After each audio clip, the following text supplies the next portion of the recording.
So in some ways, a lot of what you've already said answers this, but in America especially, there are a lot of people that take Buddhism to only be meditation, and they don't learn about the rest of it or do anything besides meditate.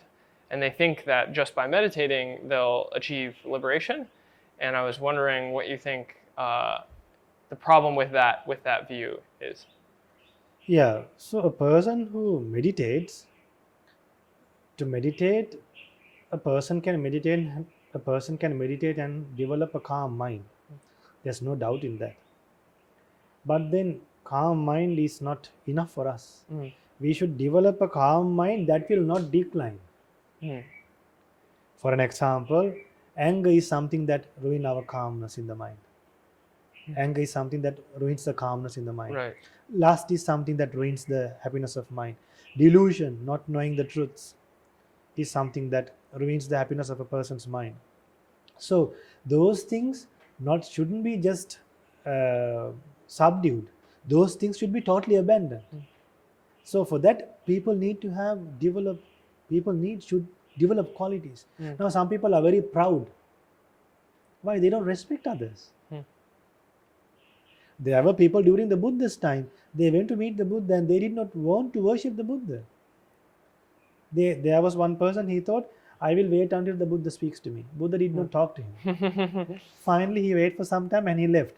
Then the Buddha asked, are you fulfilling your hope and going?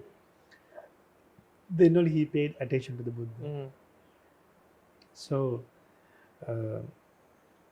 we should understand that meditation, just doing meditation, will not help us to liberate from the defilements. Right. So we should do a meditation with the hope of eradicating unwholesome deeds with the help of right views, having right views. So right views, by knowing that there's results of giving, there are results of services, there are results of there are results of offerings. Then there is a person, there is this world, there's another world, there's a special person called mother, there's a special person called father. There are results of doing good deeds and bad deeds. Then there is a spontaneous birth, and then there are special uh, recluses and brahmins who have realized the true nature of the world. So we should have these right views. With these right views, a person should develop the path of Dhamma. Now I'll ask you a question. Now imagine, now this is from the Milinda's question. There was a venerable Arahant called Arahant Nagasena. The king asked from Venerable Nagasena why these monks are doing various things after they become monks. They are making temples, some are also clearing the Bodhi trees, cleaning the ground, cleaning the courtyards, and some are bringing water, and cleaning washrooms, and then some monks are preaching a lot, they are not practicing much. So, what is this? Then Arahant Nagasena asked a nice question. Now, a person who do crops, cultivation, the first thing he should do is he should make a fence around the crop. Why? To protect from the animals. And then he should plow that. Then he should fertile the crop, and then he should spread seeds, and then it will grow. Then he has to take care of the crop, and then only he can harvest one day. Now here someone, he will just do the fence and just wait. Will he get a harvest? No. No. In the same way, a person should develop all the good qualities preached by a Buddha, at least the basic qualities, that is sila, samadhi, panya, that means virtue, concentration, wisdom, Right. and also generosity, respecting the elders, respecting the sangha, and then worshipping Bodhi trees, worshipping the stupas, and cleaning monasteries, worshipping the sangha. So whatever the possible way we could do, we should do. Why? If someone is reluctant to worship, I'll tell you one thing: he is proud. He has conceit. Yes. So conceit is something that gives you suffering. Yeah. So to overcome conceit, you should start respecting the ones who should be respected. What do you think? Right. Definitely. Yeah. Definitely. So we should respect our teachers. We should respect our parents. So first, before we go for these ordinary human rights, First of all, we should remember that even to fight with human rights, how did we come to this human world? That was with the help of the mother and father. Right. So if when a mother and father scolds a child to correct them, and when a mother and father just try to strictly correct them, they could whack a child, but they won't die. But there are some countries where children complain the police when they just for just one caning. Hmm. So they should think that my parents are trying to correct me. But couldn't they still be doing so unskillfully? I mean, it's not often, it just creates more suffering for a parent to, I mean, it obviously depends, but Yeah, parents, they have love and compassion yeah. towards children. So even they whack a child, end of the day they want to correct him. Yes. They want to have a good child in the future.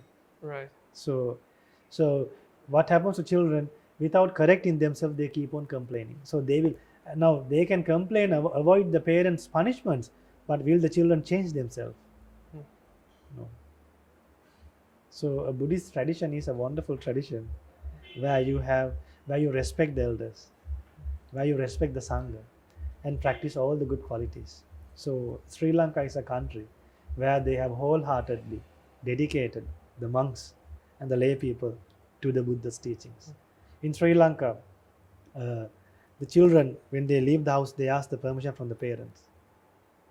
And then even the monks, before they leave the monastery, they inform the other monks and go. That much they are trained. Right. Yeah. So I think for the last question, we can also discuss about Sabbasava Sutta. People can read the Sabbasava Sutta. If they read the Sabbasava Sutta, there Buddha explains all the things that should be abandoned, all the taints that should be abandoned. There are things that should be abandoned by patience. There are things that should be abandoned by not seeing. There are things that should be abandoned by thinking wisely. So people should start reading these suttas. Then when they start reading these suttas, they will understand that they should also practice meditation and also practice generosity, have loving kindness, compassion, generosity, see good in others, not hiding other good qualities, and also live a happy life, just like a great crowd, just like a great cloud, and like a mother who has loving kindness towards all beings, boundless loving kindness towards all beings. Just like a mother shows loving kindness towards her one and only son, we should have boundless loving kindness towards all beings. Great. Well, thank you. That was a very thorough answer. It was very enjoyable talking. Namo Buddhaya. I hope anyone watching this conversation found it as informative and helpful as I did. And I want to thank you so much, Bhante, for taking the time to speak with me today, and to the Mahayana Monastery and their branch monasteries for supporting the Dhamma and teaching all of us who are still learning and have lots to learn how to eradicate our own suffering and have compassion towards others. Those are, I think, things that everyone, whether or not they were Buddhist, values. And it was very nice getting to learn more about how to implement those things in our lives today.